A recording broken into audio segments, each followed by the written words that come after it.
ఇసుక దోపిడీ విచ్చలవిడిగా ఎక్కడికక్కడ ఈ రాష్ట్రంలో ఉండేటువంటి ఏ వాగులోనైనా ఇటు గోదావరి పరివాహక ప్రాంతంలో ఇటు కృష్ణా పరివాహక ప్రాంతంలో ఇందిరమ్మ ఇళ్ళ పేరు మీద పేరు చెప్పి విచ్చలవిడిగా ఇసుక దోపిడీ జరుగుతుందని మేము అనేక సందర్భాల్లో చెప్పినాం. మా నియోజకవర్గం టేకమట్ల మండలంలో మా దగ్గర నుంచి వాగులు ప్రవహిస్తాయి, అందులో నుంచి ఇసుక తీసుకెళ్తా ఉన్నారని చెప్పి సాక్షాత్తు నేనే వెళ్ళి రోడ్డు మీద కూర్చొని ధర్నా చేసి అధికారుల దృష్టికి ఇసుక దోపిడిని ఆపాలే, విచ్చలవిడిగా దోపిడీ జరుగుతూ ఉన్నది, అధికార పార్టీ నాయకుల యొక్క డైరెక్షన్ మేరకు జరుగుతుందని చెప్పినా ప్రభుత్వం నుంచి ఎలాంటి చలన లేదు, అధికారుల నుంచి కూడా ఎలాంటి స్పందన లేదు. ఎమ్మెల్యేకు అక్కడ ఉండేటువంటి నాయకుల మధ్య వాళ్ళ యొక్క పంపకాల లావాదేవీలో వచ్చినటువంటి జరిగిన మరి తతంగంలో కాంగ్రెస్ పార్టీకి సంబంధించినటువంటి మండలాధ్యక్షుడు మరి రోడ్డు మీదకి వచ్చి ధర్నా చేయడం జరిగింది.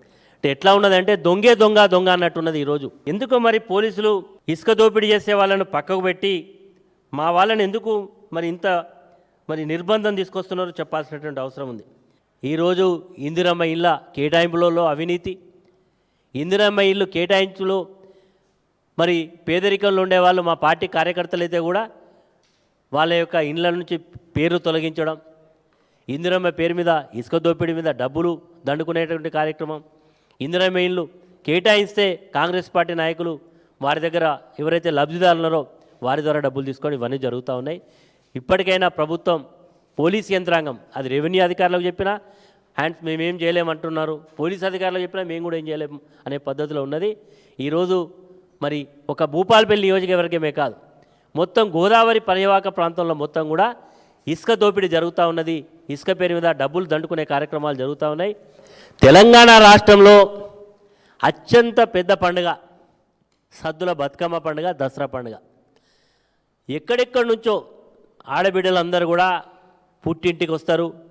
గ్రామీణ ప్రాంతంలో ఉండేటువంటి సర్పంచులకు ఎన్నికలు పెట్టకపోగా, సర్పంచ్కి ఎన్నికలు లేవు, ఎంపీటీసీలకు ఎన్నికలు లేవు, జెడ్పీటీసీలకు ఎన్నికలు పెట్టకపోతే ఎప్పుడైతే సర్పంచుల యొక్క పదవీ కాలం పూర్తయిందో గత ఫిబ్రవరి నెల నుంచి ఇప్పటి వరకు ఒక్క రూపాయి కూడా గ్రామ పంచాయతీలకు నిధులు ఇవ్వలేదు. దానివల్ల ఈరోజు ఏ గ్రామంలోకి పోయినా ఒక్క స్ట్రీట్ లైట్ కూడా వెడగలం లేదు. అయ్యా ముఖ్యమంత్రి గారు, నిన్న మాటలు చెప్పినావు, నువ్వు ఏం చెప్పినావు, మేము ఎన్నికలు పెట్టాం, పెడితే నా పని పెడతారని ఆయనకు తెలుసు. ఆయన ఎప్పుడు ఎన్నికలు పెట్టినా ప్రజలు కాసుకొని నేను చూస్తూ ఉన్నారు. ఈయన పని ఎట్లా పెట్టాలి, ఈయన ఏ రకంగా బుద్ధి చెప్పాలనేటువంటి పద్ధతుల్లో ప్రజలు ఆలోచిస్తున్నారు. కాబట్టి నీకుండే సమాచారం మేరకు ఎన్నికలు పెడితే నీకు ప్రజల్లో వ్యతిరేకమైనటువంటి తీర్పు వస్తుందని పెట్టకపోవచ్చు. కానీ ఎన్నికలు పెట్టకపోయినా పర్వాలేదు. కానీ ఈరోజు ఇంత పెద్ద పండుగకు వచ్చేటువంటి ఆడబిడ్డలు కానీ ప్రజలు కానీ ఇప్పటికే పారిశుధ్యం లోపించింది.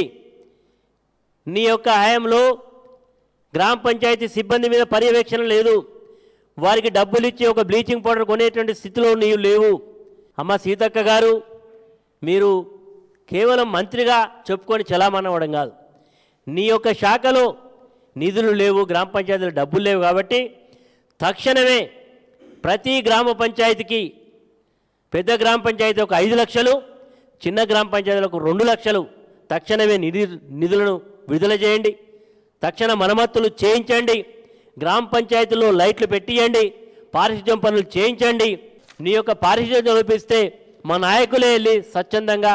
కాబట్టి ఇప్పటికైనా ముఖ్యమంత్రి గారు మరి తక్షణమే గ్రామ పంచాయతీలకు నిధులను విడుదల చేసి పండుగ వాతావరణం పండుగలాగా జరగాలంటే నీవు ఈరోజు నిధులను విడుదల చేయమని చెప్పి ఈ సందర్భంగా డిమాండ్ చేస్తా ఉన్నాం. తెలంగాణ ప్రాంతంలో అత్యధిక ఎక్కువ మంది కార్మికులు ఉండేది సింగరేణి కార్మికులు.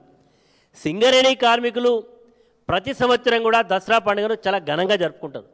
అంటే వాళ్ళు కష్టపడి లాభాలు తీసుకొస్తే దసరా పండుగ కంటే ముందే లాభాల బాటను ప్రకటించి వాళ్ళకు డబ్బులు ఇచ్చేటువంటి సాంప్రదాయం గత కొన్ని వందల సంవత్సరాలు జరుగుతుంది. దాదాపు సింగరేణికి ఒక 100 years ఉంది. ఎప్పుడు కూడా లాభాల బాట పండిస్తారు.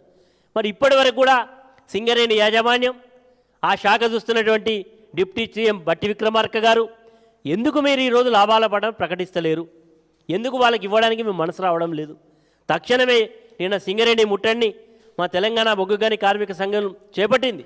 కానీ ఇప్పటి వరకు కూడా వాళ్ళ నుంచి ఎలాంటి ప్రకటన రాలేదు. కాబట్టి తక్షణమే సింగరేణి లాభాల బాటను కూడా ప్రకటించమని ఈ సందర్భంగా డిమాండ్ చేస్తున్నాం. ఎమ్మెల్యేలు పార్టీ ఫిరాయింపు చేయలే. అరే కండువ మారితే పార్టీ ఫిరాయింపు చేసినట్ట.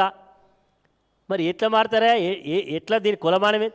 అరే మేము సాక్షాత్తు అసెంబ్లీ స్పీకర్కి మేము రిప్రజెంట్ చేస్తున్నాం, వీళ్ళు మా పార్టీకి వ్యతిరేకంగా పనిచేస్తూ ఉన్నారు. ముఖ్యమంత్రి గారు కలిసి కండువా మార్చుకున్నారు. పార్లమెంట్ ఎన్నికల్లో అభ్యర్థిగా పోటీ చేసిండ్రు. పార్లమెంట్ ఎన్నికల్లో భారత రాష్ట్ర సమితికి వ్యతిరేకంగా ప్రచారం చేసిండ్రు. మీరు రోజు మా పార్టీ సంబంధించినటువంటి శాసనసభ పక్ష సమావేశం జరుగుతుంది. వచ్చినారా?